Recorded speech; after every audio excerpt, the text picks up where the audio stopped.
Well, hello, everybody. I am so proud once again to bring to you our series. We have had the great fortune to have a bunch of community leaders come on and talk to us about the challenges that they're having and the exciting things that they're looking forward to. And today we have someone who, if you've been around Lake County, she does not need an introduction because what she has done with the Education Foundation is beyond imagining, frankly. So I want to welcome Carman with us today. So Carman, tell us just briefly what it is you do and what the Education Foundation does here in Lake County. And thanks, by the way, welcome. Oh, well, thank you, Meredith. It's really exciting when I got your offer. The Education Foundation is the direct support organization for the Lake County Public Schools, and we have served in that capacity for over 30 years. And the most exciting thing we do is make a difference in teacher and student lives. Last year, through our efforts, we were able to bring $985,000 unrestricted dollars into our schools, and we were able to serve over 20,000 students and 1,200 teachers through our programmatic efforts. So most people don't know about the foundation and what the foundation does. So you've just given us some really big numbers. Briefly, how do you get that money, and then what do you do with it? Well, Meredith, we are regulated by state statutes, and we have a board of community leaders comprised of 33 people in the community, and we raise money mainly through events, but also through grants and legislative dollars and our license flag, and then individual donors who follow our mission and see the difference that we're making. And so they're willing to share their treasures and their time with us. Right. So what the dollars that you talked about, and those are some really big, exciting numbers. What are those dollars used for to support the classroom experience? The foundation has three primary focuses. One would be career and technical education. The second would be scholarships. And the third focus that's really near to our heart is increasing high school graduation rates. Okay. And so how do you help make that happen? Do you provide supplies, training? What is what those dollars are used for? Every programmatic focus has its own set of needs. With our high school seniors, every year Lake County has between 400 and 500 seniors that hasn't passed the FSA requirements, and they could have a 4.0, but since they haven't passed that 10th grade reading assessment, they cannot graduate. And so we train those kids to score high enough on the ACT test. And once that concordance score is high enough, they graduate. And we've got over an 80% success rate over 8 years running with that particular program. All right, so you've got these programs that support the students directly, like what you've just described, and then I know you have drives that you gather supplies and that teachers can come and get so they don't have to spend their own dollars. Awesome organization. So, of course, we want to know how has COVID impacted, the ability of the organization to raise money, and kind of what are you planning the rest of the year, and how can we support you? Well, on March the 23rd, our wheels came to a stop. As I mentioned, we were very heavy in events, and so far we have had to cancel 3 major events. One of them being our Stepping Out for Education, which is where our local celebrities dance. We've had to cancel a golf tournament, actually 2 golf tournaments. And so we have been coming up with creative virtual ways, not only to raise money, but to recognize our staff and our students. Typically in the spring, we have 6 different recognition events, and we were able to creatively take each one of those events and make our employees and our students feel as special as they truly are. And we've been able to come up with 2 virtual fundraisers so far that have been successful. One, we partnered with a catering service and did deliveries Mhm. And the other one, we partnered with the Orange Blossom Opry and had a live night of entertainers for education. And we're embarking on our third right now, which is our Red for Ed school supply drive. Okay, Uh, so we're a Red for Ed center here in our office. So tell us a little bit more about the Red for Ed, because that seems to me like a way that people can just very easily plug in and support the foundation. So tell us about that.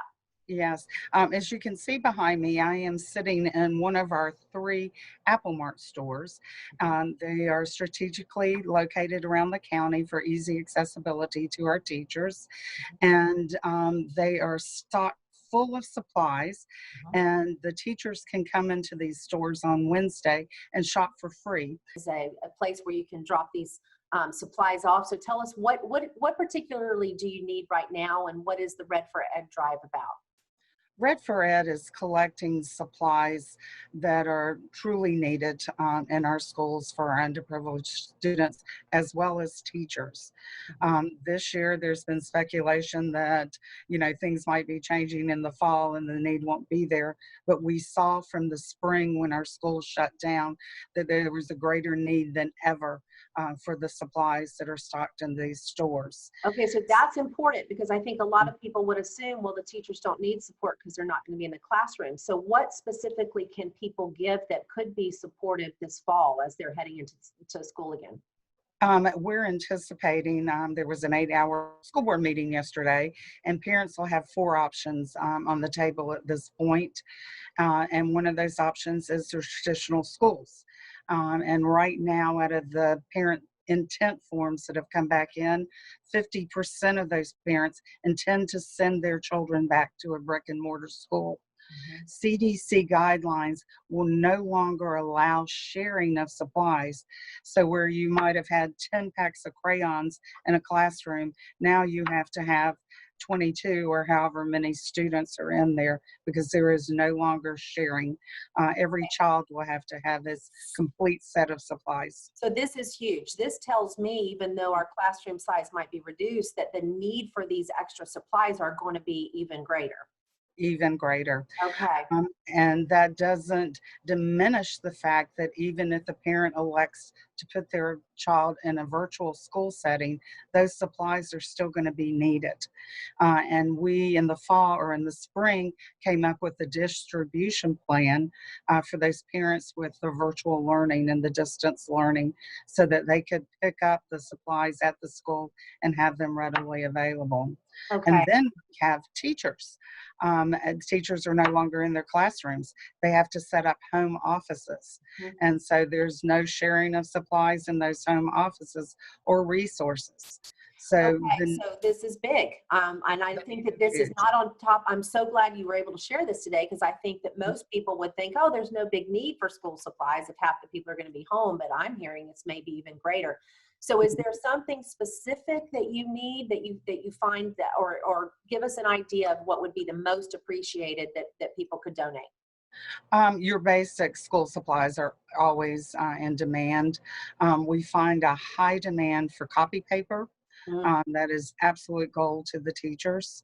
mhm. In addition to that, the graph paper, the construction paper, as I've mentioned, art supplies are going to be bigger than ever because you can't share them. Right. Each child will have to have his own art set. Okay. So art supplies are going to be in big need. And then we're talking about the physical supplies, but in the spring we found that we had 2,384 students that didn't have internet access.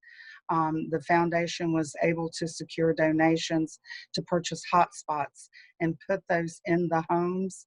And we were able to pay for a 4-month usage subscription that runs out in September. So So you the need parents that are electing not to send their children back to school and don't have internet access are going to need us to continue that monthly payment so that their child can access virtual learning. So if someone wants to pay, just write a check. Mhm. How can they do that? They go to your site. What's the best way to put money in in the hands of the foundation? Yes, on our site, which is www.merideth edfoundationlake.com.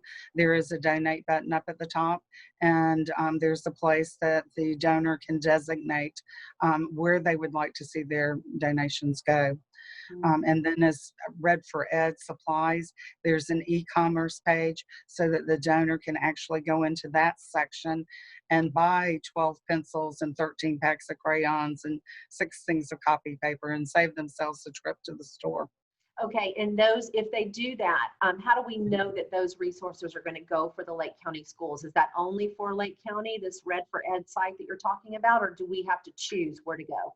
No, we are regulated by state statutes and survive only to serve Lake County public schools, which does include our conversion and charter schools. It does not serve private schools. Okay, excellent. So we can know that every dollar that we spend on that site is going to go directly to our Lake County classrooms.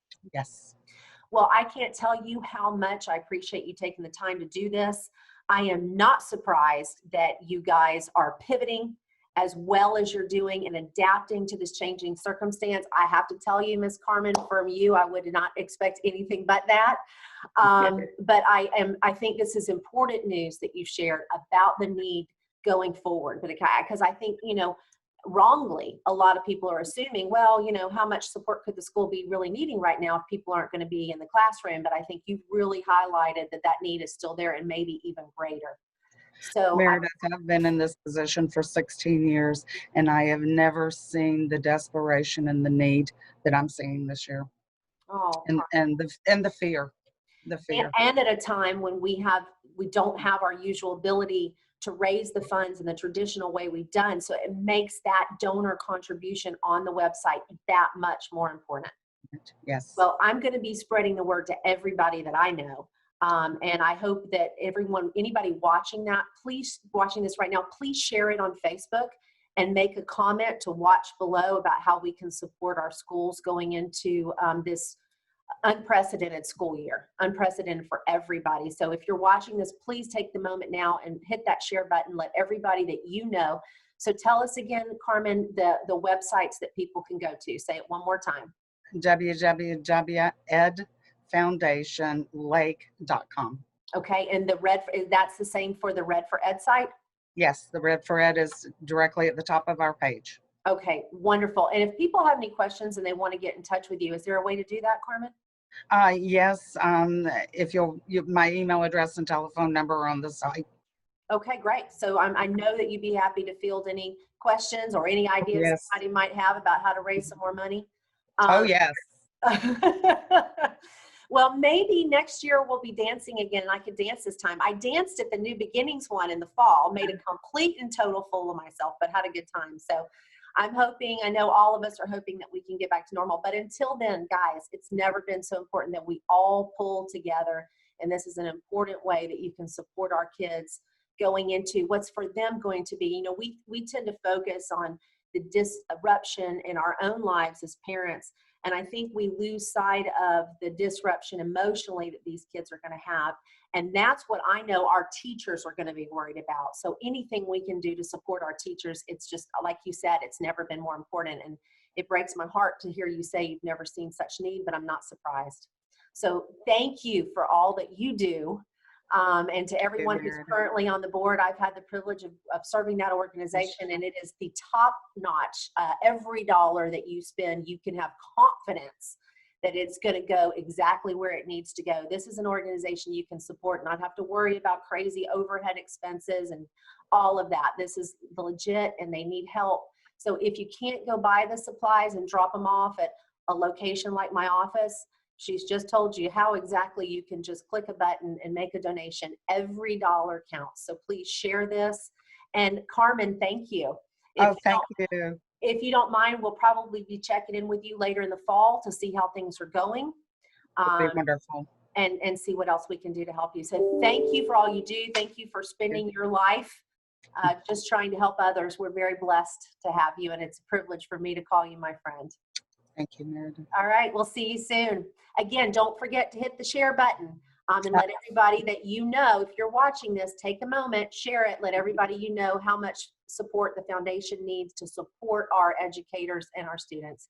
So thanks again, and we'll see, Carmen, we'll see you again in the fall. Thank you. Okay. Bye-bye.